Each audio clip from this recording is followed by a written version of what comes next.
Hai teman-teman semua, yuk belajar bareng kita. Topik yang akan kita bahas kali ini yakni pelatihan dan pengembangan sumber daya manusia.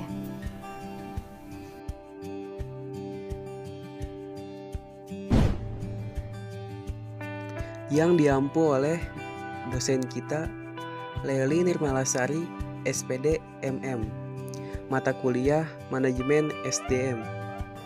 Sebelum kita bahas materi, yuk kita kenalan dulu dengan anggota kelompok kami.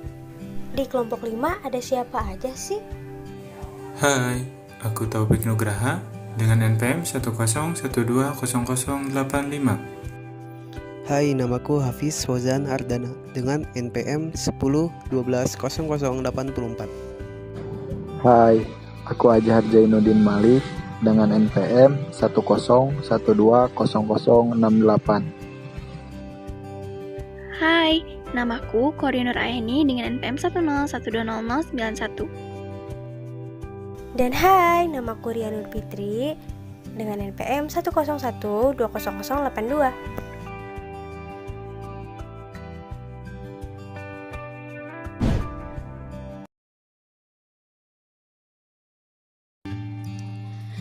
Pelatihan dan pengembangan adalah sebuah subsistem di mana suatu perusahaan yang menekankan pada perbaikan kinerja individu.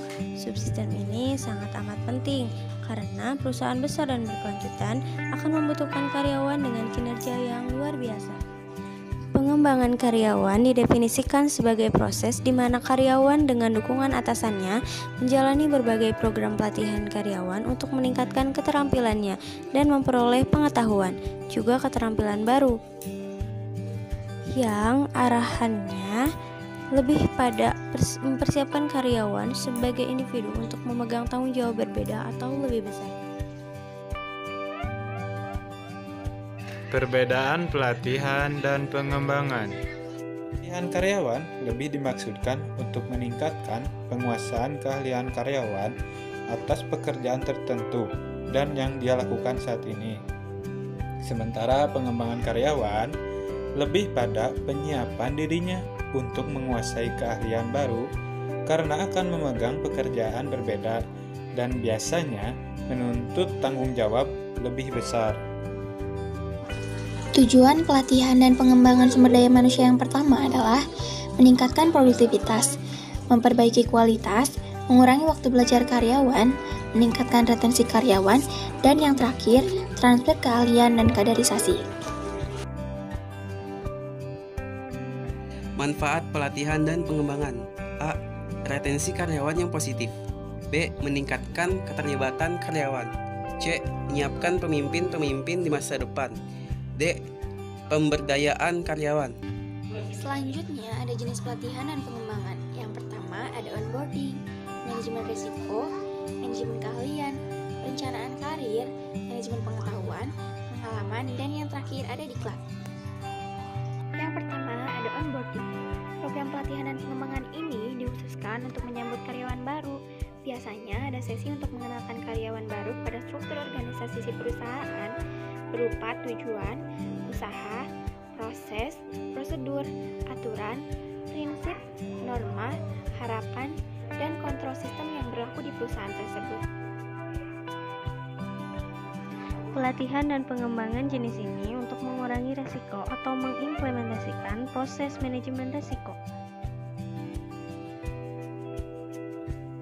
Pelatihan dan pengembangan jenis ini dapat dilakukan dalam beragam tingkatan, termasuk dengan memantau talenta-talenta yang ada di perusahaan atau dalam sebuah tim kerja.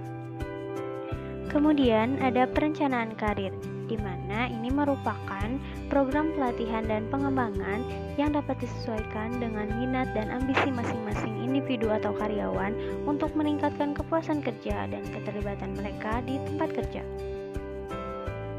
Melakukan proses pengembangan, mempertahankan, pemanfaatan, serta transfer pengetahuan dari karyawan yang lebih senior ke junior. Selanjutnya ada pengalaman, yaitu karyawan diberikan kesempatan untuk merasakan langsung pengalaman yang akan memberikan manfaat bagi karya mereka sekaligus kontribusi mereka kepada perusahaan. Yang terakhir ada diklat, yaitu berupa pemberian pelatihan internal atau mengirimkan karyawan mengikuti pelatihan karyawan di luar perusahaan, atau juga memberikan kesempatan beasiswa untuk mengambil pendidikan formal lanjutan, tentu saja disesuaikan dengan kebutuhan perusahaan dan tujuan karir karyawan.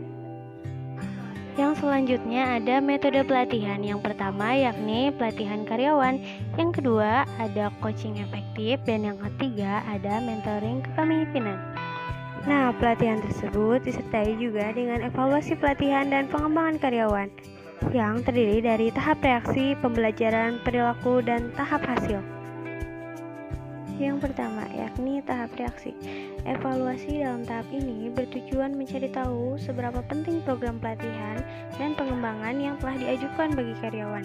Evaluator akan mengukur keterlibatan karyawan selama program berlangsung, tingkat keaktifan mereka, bagaimana reaksi karyawan terhadap materi program. Yang kedua, yakni tahap pembelajaran. Tahap evaluasi ini berupaya menggali informasi bagaimana karyawan bisa meningkatkan keahlian, sikap, pengetahuan, kepercayaan diri, dan komitmen mereka dalam melakukan pekerjaannya dari program pelatihan dan pengembangan yang diikuti. Nah, yang ketiga yakni tahap perilaku. Evaluator akan melihat seberapa jauh karyawan mengaplikasikan hasil program pelatihan dan pengembangan karyawan yang mereka ikuti ke dalam pekerjaannya sehari-hari di tempat kerja. Proses ini perlu waktu panjang. Pasca program bisa berminggu-minggu, bahkan bisa juga berbulan-bulan. Kemudian yang terakhir ada tahap hasil. Hasil yang dimaksud dalam tahapan ini adalah efek yang dikehendaki oleh perusahaan dari program pelatihan dan pengembangan karyawan. Hasil yang diukur adalah pencapaian individu masing-masing karyawan dan pencapaian perusahaan secara keseluruhan. So guys, thanks for watching the video. I hope this video ngasih manfaat ke kalian, ngasih informasi dan wawasan lebih mengenai manajemen sumber daya manusia. Kami juga mohon maaf apabila ada kesalahan editing ataupun dalam pengucapan. See you next time, bye bye.